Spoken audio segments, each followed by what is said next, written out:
ನಮಸ್ತೆ ವೀಕ್ಷಕರೇ, ನಾನು ಡಾಕ್ಟರ್ ರಾಜೇಶ್ ಬಾಯ್ರಿ, ಚಿತ್ರಕೂಟ ಆಯುರ್ವೇದ ಚಿಕಿತ್ಸಾಲಯ, ಆಲೂರು, ಕುಂದಾಪುರ ತಾಲೂಕು, ಉಡುಪಿ ಜಿಲ್ಲೆ. ಪಂಚಕರ್ಮದಲ್ಲಿ ಮೂರನೆಯ ಚಿಕಿತ್ಸೆ ಅಂತ ಹೇಳಿದರೆ ಬಸ್ತಿ ಚಿಕಿತ್ಸೆ ಅಂತ ಕರಿತೀವಿ. ಇದನ್ನು ಇವನ್ ಅರ್ಧ ಚಿಕಿತ್ಸೆ ಅಂತಲೂ ನಾವು ಕರಿತೀವಿ. ಬಸ್ತಿ ಅಂತಲೇ ಹೇಳಿದರೆ ಗುದದ್ವಾರದ ಮುಖೇನ ಔಷಧಗಳನ್ನು ಕೊಡುವಂತಹ ಒಂದು ಚಿಕಿತ್ಸೆ. ಇದರಲ್ಲಿ ನಾವು ಮೇಜರಾಗಿ ಎರಡು ರೀತಿಯಲ್ಲಿ ಹೇಳ್ತೀವಿ. ಒಂದು ಅನುವಾಸನ ಬಸ್ತಿ ಮತ್ತು ಆಸ್ಥಾಪನ ಅಥವಾ ನಿರೋಹ ಬಸ್ತಿ ಅಂತ. ಅನುವಾಸನ ಅಂತ ಹೇಳಿದರೆ ಆಯಿಲ್ ಗುದದ್ವಾರದಲ್ಲಿ ಒಂದು ಪರ್ಟಿಕ್ಯುಲರ್ ಅಮೌಂಟ್ ಆಗಿರುವಂಥ ಕ್ವಾಂಟಿಟಿ ಆಗಿರುವಂತಹ ಆಯಿಲನ್ನು ಗುದದ್ವಾರದ ಮುಖೇನ ಕೊಡುವಂಥದ್ದು. ಇಲ್ಲ ಅಂತೇಳಿ ಹೇಳಿದರೆ ಕೆಲವೊಂದು ಕಷಾಯಗಳನ್ನು, ಜೇನುತುಪ್ಪ ಅಥವಾ ಆಯಿಲ್ಗಳನ್ನು ಮಿಶ್ರಣ ಮಾಡಿ ಕೊಡುವಂಥದ್ದು. ಇದನ್ನು ಆಸ್ಥಾಪನ ಅಂತ ಹೇಳಿ ಕರಿತೀವಿ. ಅನುವಾಸನ, ಆಸ್ಥಾಪನ.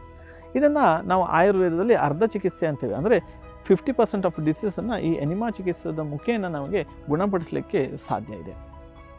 ಇಲ್ಲಿ ನಾವು ನೋಡ್ಕೊಳ್ಬೇಕಾಗಿರೋದು ಗಟ್ ಅನ್ನುವಂಥದ್ದು ನಮ್ಮ ದೇಹದ ಎಲ್ಲ ಒಂದು ಆ್ಯಕ್ಟಿವಿಟೀಸಿಗೂ ಮೇನ್ ಆಗಿರುವಂಥದ್ದು. ಗಟ್ ಬ್ರೈನ್ ಆ್ಯಕ್ಸಿಸ್ ಅಂತ ಕರಿತೀವಿ. ಅಂತ ಹೇಳಿದ್ರೆ ಈ ಗಟ್ಟಿನ ಹೆಲ್ದಿ ಬ್ಯಾಕ್ಟೀರಿಯಾಗಳು ಅಥವಾ ಹೆಲ್ದಿ ಆಗಿರುವಂತಹ ಗಟ್ಟು ನಮ್ಮ ಹೆಲ್ದಿ ಬ್ರೈನಿಗೂ ಸಹ ಸಹಾಯಕ ಆಗಿರ್ತದೆ.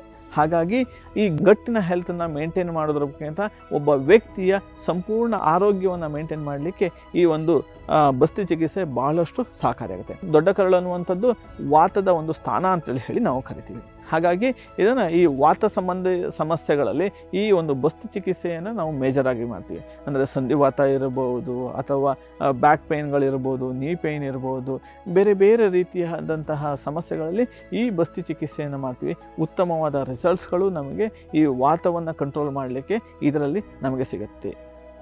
ಧನ್ಯವಾದಗಳು.